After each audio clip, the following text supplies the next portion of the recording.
इसलिए विप्र समाज के पास तो अकल धरोहर है, और इसलिए हमें इस बात का ध्यान रखना चाहिए कि संस्कारों को परिपुष्ट करते हुए संकल्प को भी परिपुष्ट करें।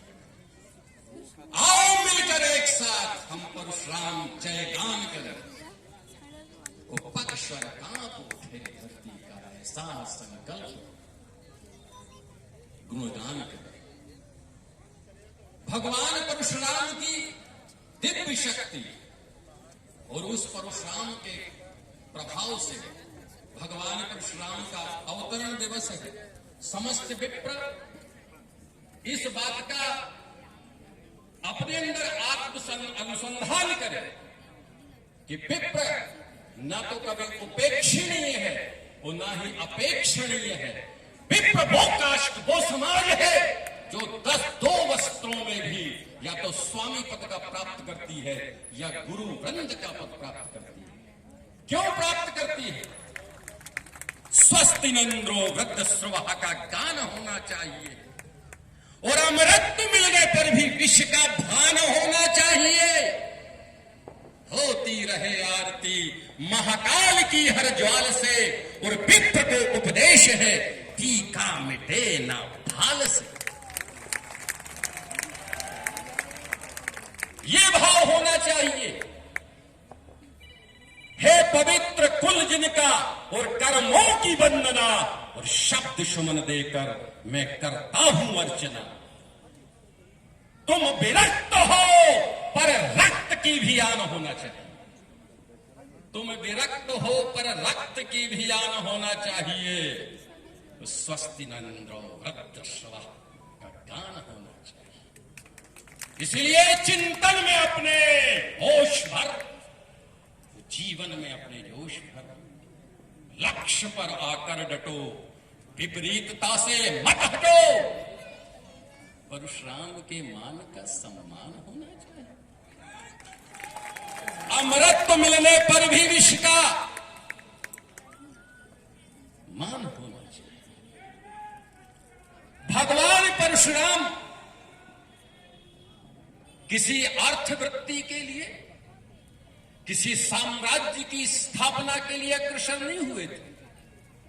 पहली प्राथमिकता होती है अपना निजत्व, अपना आत्मसम्मान। लेकिन अगर किसी पात्र में छिद्र हो तो कभी पूर्ण नहीं होगा। इसलिए विप्र छल छिद्र से मुक्त हो, सभी एक साथ होकर के, क्योंकि प्राथमिकता ये नहीं कि कौन कहां है, वो किस रूप में है, सबकी एक जवाबदारी है। समाज वो शक्ति है। माय डियर राजेश त्रिवेदी ने तो स्वयं माया का आश्रय ग्रहण कर रखा, और हम चाहते हैं कि राजेश त्रिवेदी के द्वारा ही सही हम भी मायातीत हो जाए। मंत्र तो है, माया मिल गई तो काम चल जाए।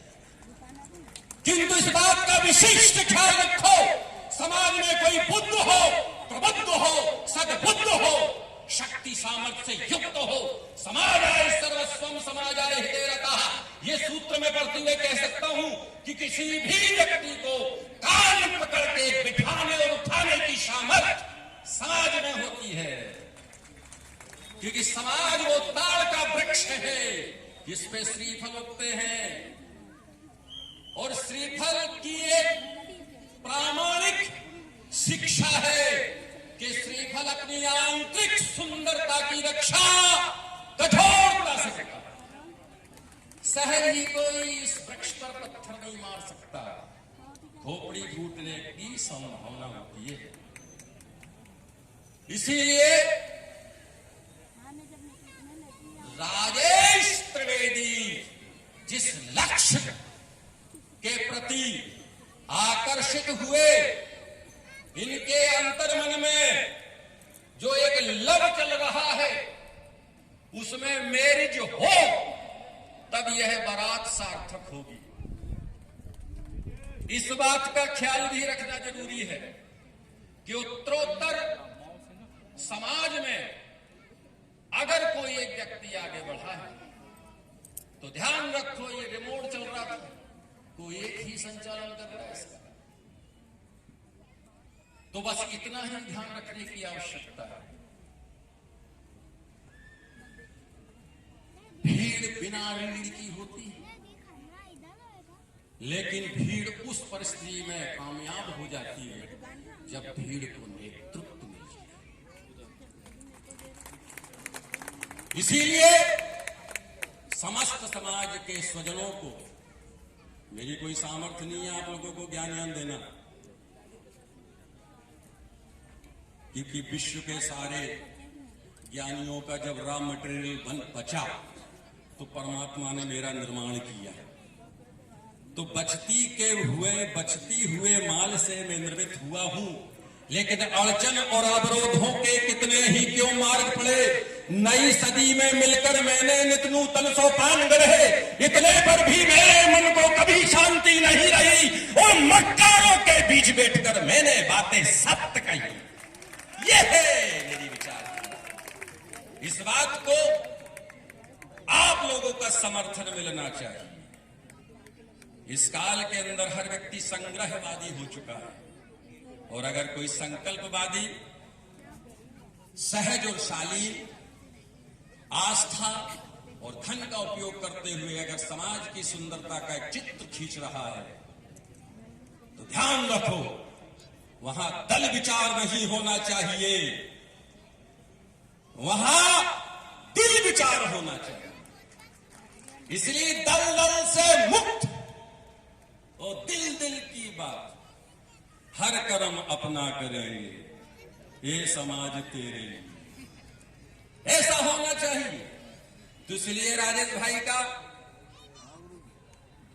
अभिनंदन मंदन, आत्मा से आशीर्वाद, कथा प्रवचन ज्ञान ध्यान के वातावरण में खूब हमारा सामाजिक